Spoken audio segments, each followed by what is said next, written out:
número 24, séptima parte, que lleva por título La Nueva República.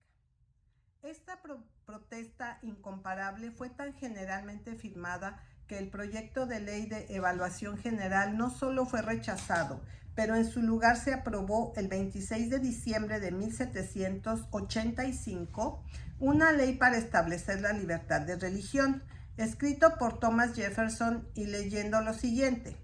bien consciente de que Dios Todopoderoso ha creado la mente libre, que todos los intentos de influir en él mediante castigos o cargas temporales o incapacidades civiles tienden solo a engendrar hábitos de hipocresía y mezquindad y son una desviación del plan del santo autor de nuestra religión, quien siendo el Señor tanto del cuerpo como de la mente, pero eligió no propagar hacerlo mediante coacciones sobre cualquiera de los dos, como estaba en su poder omnipotente, que la impía presunción de legisladores y gobernantes tanto civiles como eclesiásticos, que siendo ellos mismos hombres falibles y sin inspiración, han asumido dominio sobre la fe de los demás, estableciendo sus propias opiniones y modos de pensar como los únicos verdaderos e infalibles y como tales esforzarse para imponerlos a otros. Han establecido y mantenido religiones falsas en la mayor parte del mundo y a lo largo de todos los tiempos, que para obligar a un hombre a proporcionar contribuciones de dinero para las propagaciones de opiniones en las que no cree es pecaminoso y tiránico. Incluso el obligarlo a apoyar a tal o cual maestro de su propia religión lo está privando de la cómoda libertad de dar sus contribuciones al pastor particular cuya moral haría su modelo y en cuyos poderes se siente más persuasivo para la justicia, y está retirando del ministerio aquellas recompensas temporales que provenientes de una aprobación de su conducta personal son una adicional incitación a trabajos serios e incansables para la instrucción de la humanidad. Que nuestros derechos civiles no dependan de nuestras opiniones de religiones, más que nuestras opiniones en física o geometría. Eso, por tanto, proscribir a cualquier ciudadano como indigno de la confianza pública, al imponerle la incapacidad de ser llamado a los oficios de confianza y emolumento, a menos que profese o renuncie a tal o cual opinión religiosa, lo está privando injuriosamente de esos privilegios y ventajas al que, al igual que sus conciudadanos, tiene un derecho natural,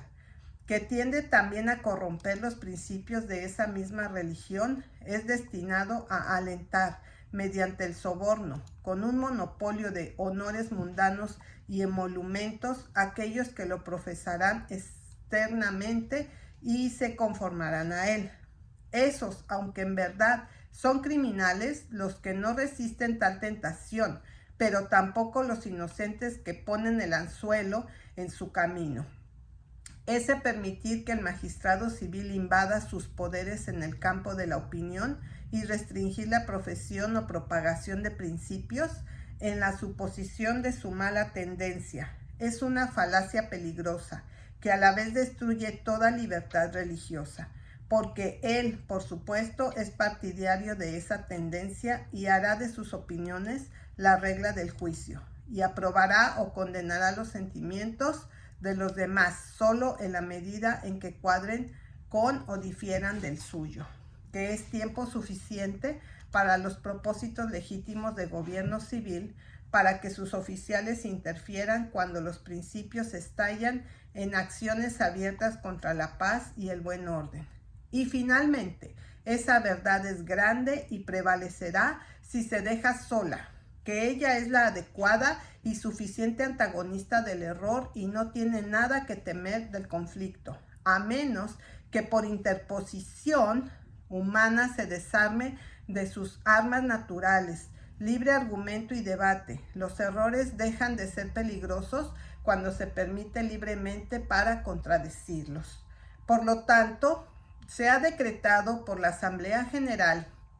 que ningún hombre sea obligado a frecuentar o apoyar cualquier culto, lugar o ministerio religioso en absoluto, ni se impondrá, restringirá, molestará o reforzará en su cuerpo o bienes, ni sufrirá de otro modo a causa de su religión, opiniones o creencias, pero que todos los hombres sean libres de profesar y por argumento a mantener sus opiniones en materia de religión, y que los mismos no disminuirán, ampliarán o afectarán en modo alguno sus capacidades civiles. Y aunque sabemos bien que esta asamblea, elegida por personas para los fines ordinarios de la legislación únicamente, no tienen poder para restringir los actos de las asambleas sucesivas, constituidas con los poderes igual al nuestro, y que, por tanto, para declarar irrevocable este acto no tendría ningún efecto en la ley.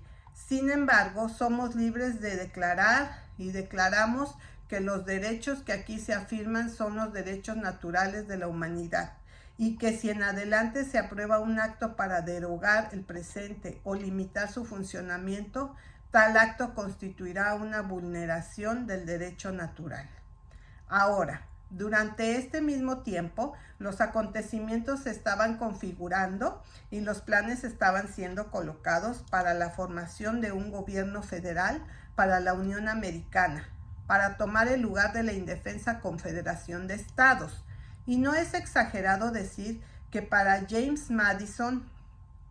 más que cualquier otro individuo, excepto tal vez George Washington, se debe el mérito de llevarlo todo a un feliz problema. Y estos concursos en Virginia, por lo cual se habían separado la ilícita y corrupta conexión entre religión y Estado, había despertado la mente del público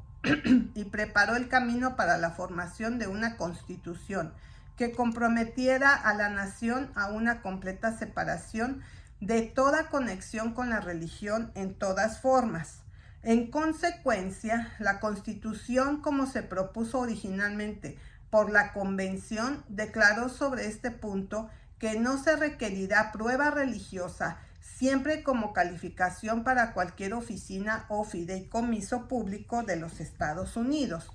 No fue suficiente para el pueblo de los estados. Una de las objeciones más frecuentes y enérgicas era que no aseguraba la libertad de religión suficientemente. En la Convención de Virginia, para la ratificación de la Constitución, Madison dijo: no hay una sombra de derecho en el gobierno general a intervenir con la religión. Su menor interferencia con él sería la más flagrante usurpación. Puedo apelar a mi conducta uniforme sobre este tema, que he apoyado calurosamente la libertad religiosa. Es mejor que esta seguridad debe depender de la legislatura general que de un estado en particular. Un estado en particular puede coincidir en un proyecto religioso. En la Convención de Massachusetts hubo objeciones hechas a la cláusula que prohíbe una prueba religiosa, que no hay ninguna disposición de que los hombres en el poder deban tener religión alguna. Los papistas o infieles son tan elegibles como los cristianos, a lo cual un ministro respondió: ninguna ventaja concebible para el conjunto resultará de una prueba. Otro dijo: sería feliz para los Estados Unidos si nuestros hombres públicos fueran de esos que tienen una buena reputación en la iglesia. De nuevo, un ministro respondió: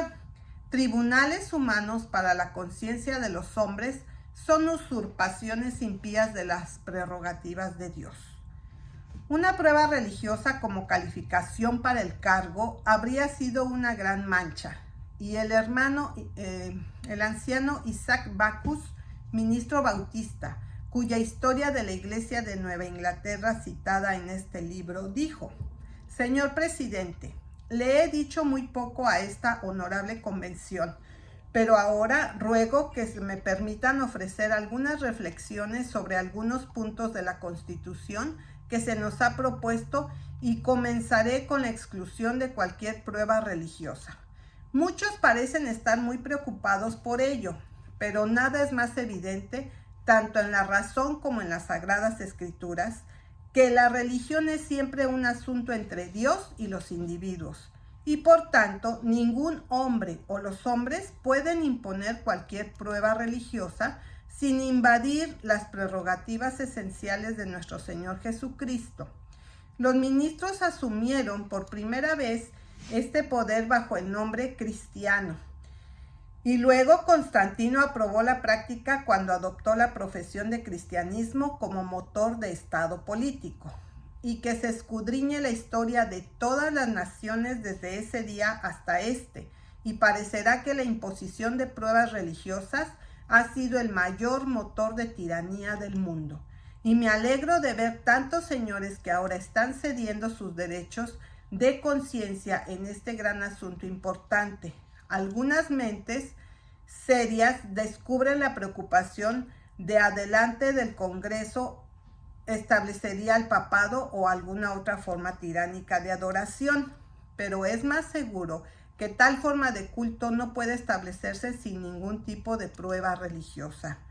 Nueva York, Pensilvania, Nueva Hampshire, Virginia y Carolina del Norte, todas las enmiendas propuestas de manera más completa para asegurar los derechos religiosos. El primer Congreso de la Constitución se reunió el 4 de marzo de 1789 y en septiembre del mismo año en que se adoptó la primera enmienda, declarando que el Congreso no promulgará ninguna ley con respecto a un establecimiento de religión o prohibir el libre ejercicio de la misma. En 1797, el tratado con Trípoli fue redactado por un excongregacional clérigo, firmado por el presidente Washington y aprobado por el Senado de los Estados Unidos, declarando que el gobierno de los Estados Unidos no está en ningún sentido fundado en la religión cristiana. Esto completó el testimonio de la ley suprema de la tierra, expresiva de la voluntad del pueblo estadounidense de que el gobierno de los Estados Unidos es y de rígido debería ser libre e independiente de toda conexión eclesiástica o religiosa, interferencia o control. Y la prueba abundante y absolutamente concluyente que todo fue intencional y que fue totalmente por respeto al cristianismo y los derechos inalienables de los hombres. Mucho se ha dicho, más bien nada, de la sabiduría de nuestros padres que dieron al mundo este glorioso ejemplo. Sin embargo, en este asunto en particular, sería una acusación de su sentido común para suponer que podrían haber hecho lo contrario. Tenían ante sí la historia del mundo paganos, papistas y protestantes, desde la cruz de Cristo hasta la Declaración de Independencia, y con la excepción del débil ejemplo de tolerancia en Holanda y de la libertad religiosa en Rhode Island. Todo el camino fue un ininterrumpido curso de sufrimiento y tortura de inocentes, de opresión, disturbios, derramamiento de sangre y anarquía de los culpables, y todo como resultado de la alianza de la religión y el Estado. El proceso de deducción más simple les enseñaría que no podría ser del todo un experimento probar la total separación de los dos, porque sería imposible para cualquier sistema de gobierno sin tal sindicato ser peor de lo que todos hasta ahora habían probado con tal unión. Nuestros padres eran realmente sabios, y fue ese tipo de sabiduría que es la más rentable y la más rara, la sabiduría de sentido común. De todo lo que estaba delante de ellos podía ver que el Estado dominaba la religión y usaba la religión para propósitos del Estado. Es la idea pagana de gobierno, que la religión domine el Estado y use el poder civil para fines religiosos. Es el gobierno ideal papal.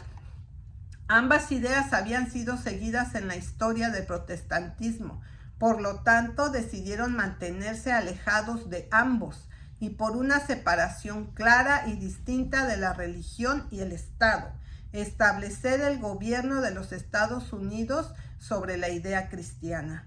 En consecuencia, no podemos cerrar más adecuadamente este capítulo que citando el noble tributo pagado por el historiador de la Constitución de los Estados Unidos a los principios de este símbolo más grandioso del gobierno humano y el más maravilloso trabajo alguna vez interrumpido en un momento dado por el cerebro y el propósito de hombre. En los primeros estados conocidos en la historia, el gobierno y la religión era uno e indivisible. Cada estado tenía su deidad especial y a menudo estos protectores, uno tras otro, podría ser derrocado en la batalla para nunca volver a levantarse. La guerra de Peloponeso surgió de una disputa sobre un oráculo, Roma, ya que a veces adoptó como ciudadanía a aquellos a quienes venció, introdujo de igual manera y con buena lógica para ese día el culto a sus dioses. Nadie pensó en reivindicar la religión por la conciencia del individuo, hasta que una voz en Judea, rompiendo el día para la época más grande en la vida de la humanidad, estableciendo una religión pura, espiritual y universal para toda la humanidad, ordenó entregar al César solo lo que es del César. La regla se mantuvo durante la infancia del Evangelio para todos los hombres. Tan pronto como esta religión fue adoptada por el jefe del Imperio Romano, de lo que fue despojado de su carácter de universalidad y cautivado por una conexión impía con el Estado impío, así continuó hasta la nueva nación. El menos contaminado por las estériles burlas del siglo XVIII, el creyente más general en el cristianismo de todos los pueblos de esa época, el principal heredero de la Reforma en sus formas más puras, cuando se trataba de establecer un gobierno para Estados Unidos, se negó a tratar la fe como un asunto regulado por una entidad corporativa o tener un liderazgo en un monarca o un estado. Reivindicando el derecho a la individualidad incluso en la religión,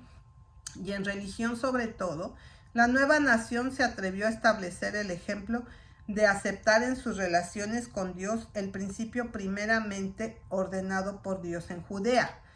Dejó la gerencia de las cosas temporales al poder temporal,